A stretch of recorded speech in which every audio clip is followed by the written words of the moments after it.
उत्तर प्रदेश के deputy CM Keshav Maurya आज आगरा पहुंचे। आगरा पहुंचकर सर्किट हाउस में उन्होंने गठबंधन पर कटाक्ष किया। उन्होंने कहा है कि इंडिया गठबंधन में गांठ पड़ना शुरू हो गई है। 2024 में भाजपा उत्तर प्रदेश में 80 की 80 सीटें जीतेगी। आजम खान और अब्दुल्ला आजम पर कहा कि जिन्हें कोर्ट ने नकार दिया है उन पर कुछ नहीं कहना है। केशव प्रसाद मौर्य करीब 1:30 बजे आगरा पहुंचे। डिप्टी सीएम यहां पर भाजपा नेता राम सकल गुर्जर के यहां आयोजित कार्यक्रम में शिरकत करने आए। सर्किट हाउस में पत्रकार वार्ता में कहा कि इंडिया गठबंधन ठग बंधन है। इस ठग बंधन में इतनी गांठें हैं कि वो गांठ उलझती ही जा रही है। कांग्रेस और सपा के बीच में अभी से तनातनी बढ़ना शुरू हो गई है। हालांकि हमें सपा और कांग्रेस की दोस्ती दुश्मनी से कोई फर्क नहीं पड़ता है। पिछली बार सबने देखा है कि सपा कांग्रेस समेत पूरा विपक्ष भाजपा के खिलाफ लड़ चुका है। उस समय भी भाजपा ने जबरदस्त प्रदर्शन किया था।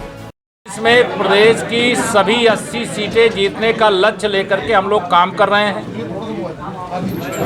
जनता का जैसा समर्थन हमको 2024 के लिए मिलता हुआ दिख रहा है, वह 2014 के लोकसभा चुनाव और 2019 के लोकसभा चुनाव की तुलना में ज़्यादा दिखाई दे रहा है।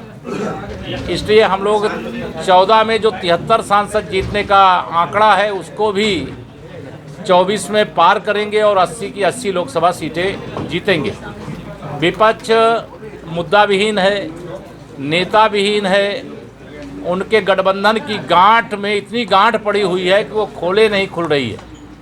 इसलिए विरोधियों के मन में एक डर है, क्योंकि वह परिवारवादी राजनीतिक दल हैं, भ्रष्टाचार के आरोपों से घिरे हुए हैं।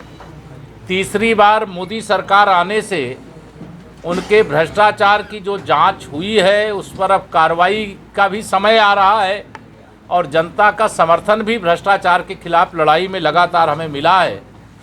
अभी 5 राज्यों के विधानसभा चुनाव में भी भारतीय जनता पार्टी जहां मध्य प्रदेश में अपनी शानदार वापसी करेगी, वहीं राजस्थान और छत्तीसगढ़ में हम लोग 2023 के इस विधानसभा चुनाव में फिर से सरकार बनाने जा रहे हैं।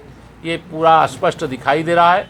तेलंगाना में भारतीय जनता पार्टी इतिहास का सबसे शानदार प्रदर्शन करेगी। मिजोरम में भी भारतीय जनता पार्टी मजबूती से चुनाव लड़ रही है। जी, किसी का ध्यान नहीं रखा। जब सत्ता से बेदखल हो गए तब इस प्रकार के यह विषय उठा रहे जिसे जनता नकार चुकी। सर, आजम खान के बेटे हैं अब्दुल्ला आजम, 2 जन्म प्रमाण पत्र की बात बता रहे हैं, क्या कहेंगे? अभी मैं देख रहा था, अभी पता नहीं कितना सही है, आप लोग पता करिए। शायद उनका जो मुकदमा है माननीय न्यायालय के समक्ष वह नकार दिया गया है और उनकी शायद, मैं अभी अधिकृत नहीं बोल रहा हूँ, आप देख करके, अभी वो चूँकि मामला अदालत में है और अदालत ने ही जब उसको नकार दिया है तो हमको कुछ कहने की आवश्यकता नहीं। लेकिन यह ध्यान में रहे सबके कि जो गलत करेगा वो बचेगा नहीं, वो चाहे मोहम्मद आजम खां हो और या कोई और।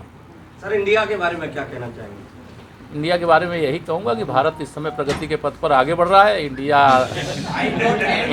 इंडिया के नाम पे जो तथाकथित ठगबंधन है उसका आपस में ही, मैं अभी देख रहा था, कल सपा और कांग्रेस के बीच में दूरियां बढ़ना शुरू हो गई हैं। तो खैर, हमको सपा और कांग्रेस की दोस्ती और दुश्मनी से कोई फ़र्क नहीं पड़ता है।